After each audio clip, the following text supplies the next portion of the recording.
Like you, I watched the October PlayStation State of Play with bated breath. What could they be talking about? Even though we knew going in that PlayStation was only marketing third-party games, that still leaves the door wide open. But what we got disappointed a lot of people, and that's putting it lightly.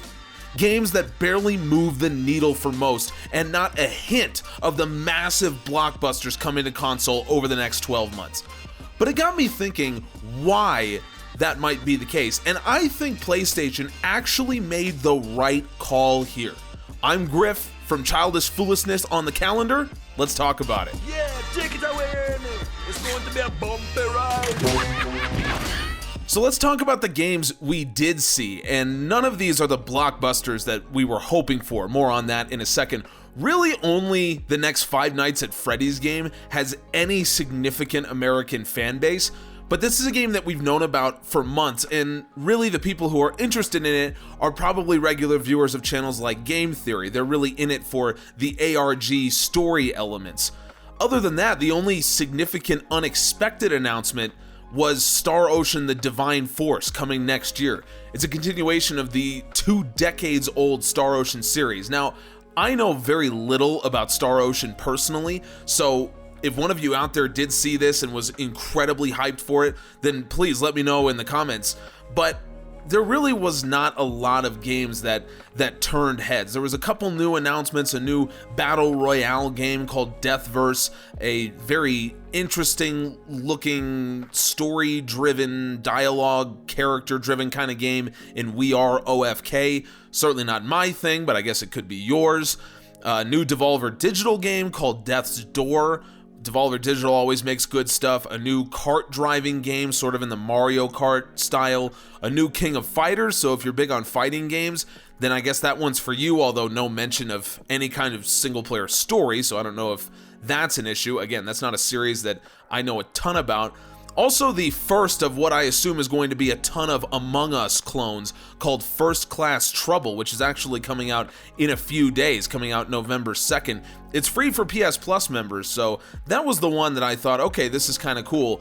But if that's the best thing that you got on this show, it's a little bit of a problem. Some of the games that we didn't see, I mean, when you talk about the third-party games that PlayStation has marketed themselves in the past, you're talking about Harry Potter Hogwarts Legacy, Knights of the Old Republic, Forspoken, Elden Ring, Starfield. None of these were present here, and for someone who, I mean, I'm hyped for all these games, but specifically talking about Harry Potter Hogwarts Legacy, in that Discord, you had a lot of people that were really hyped, that were really thinking that we might get a look at that game. There was even reports that maybe a look at Hogwarts Legacy is coming soon, and it just didn't. I mean, there was nothing here. There was no mention of it. Now, when you look at it, I mean, I can quantify what I'm saying here. For example, Hogwarts Legacy is going to move the needle for a lot more people. Let me give you a look at some of the Google search trends here. It's not a perfect metric, but it is a metric to talk about where these games might fall. And you can see that Hogwarts Legacy, compared to basically everything else,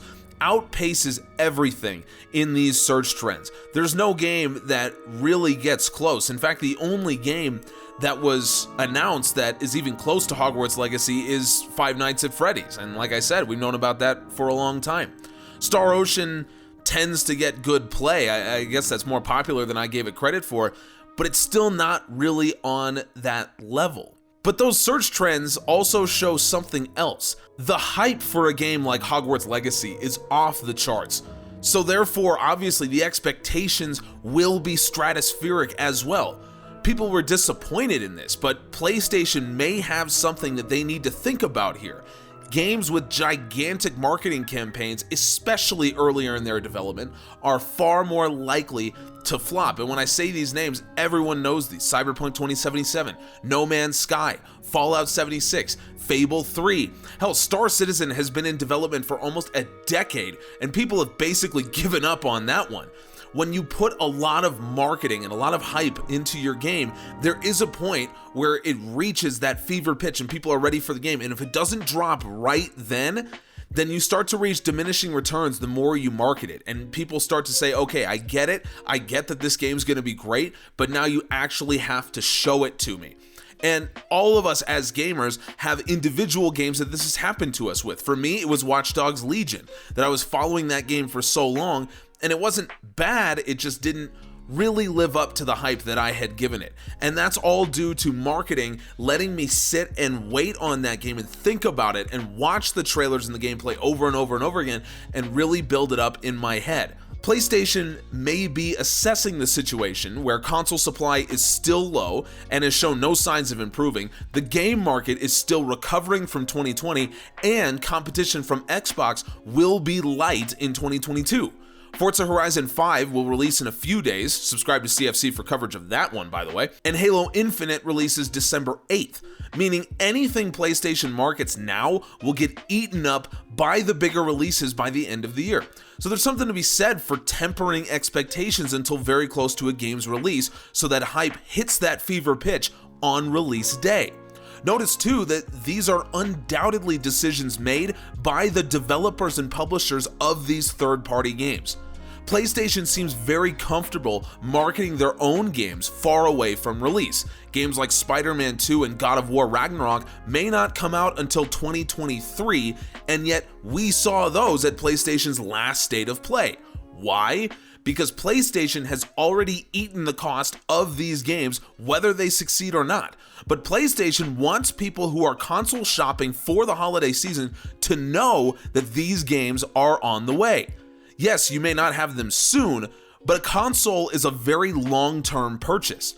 So the parents looking on the store shelves or the kids watching YouTube videos and then begging their parents to go buy them stuff off Amazon will be tempted by the prospect of future games to pull the trigger on a PS5. Third-party devs have no such concern. All they care about is releasing their games, which they have to do into a frenzied market that will tear them apart if they don't live up to the hype. See those games that I mentioned earlier. And that's hype that can only grow if the marketing allows it to. So PlayStation is doing the heady, conservative thing here, I think, and they're allowing the games that are already slated to come out in the later part of this year to dominate the marketing cycle, and they and their partners are going to wait until 2022 to start hyping up these huge releases, a time where there's going to be less competition from Xbox, a time where they can more easily control how that marketing is moving and how that hype is growing.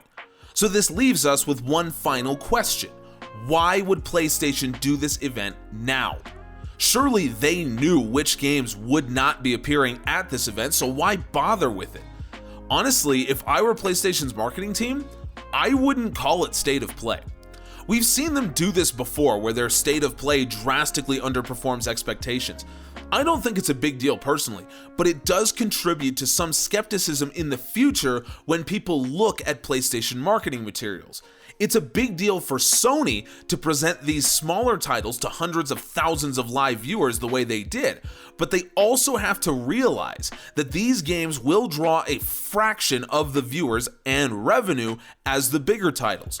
So if PlayStation wants to do a smaller event like this featuring comparatively smaller games, they should. But they should come up with a new name. If they send a check, I might come up with one for them. But look, you want the name State of Play to be meaningful. When people hear that, they should get excited. They should be struggling to sleep the night before, thinking about all the amazing announcements and trailers that they're going to get to see. PlayStation is capable of delivering events like that. We saw it a few months ago.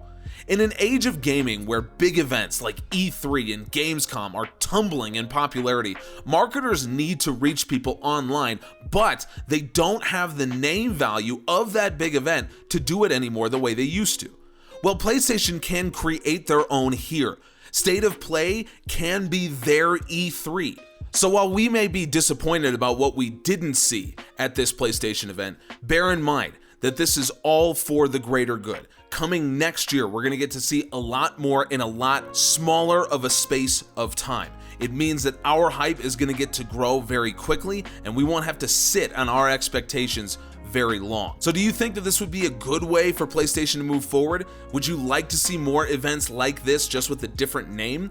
Or am I overreacting to this one event? Let us know your takes below, and subscribe to CFC for more gaming content like you've never seen before. We'll see you next time.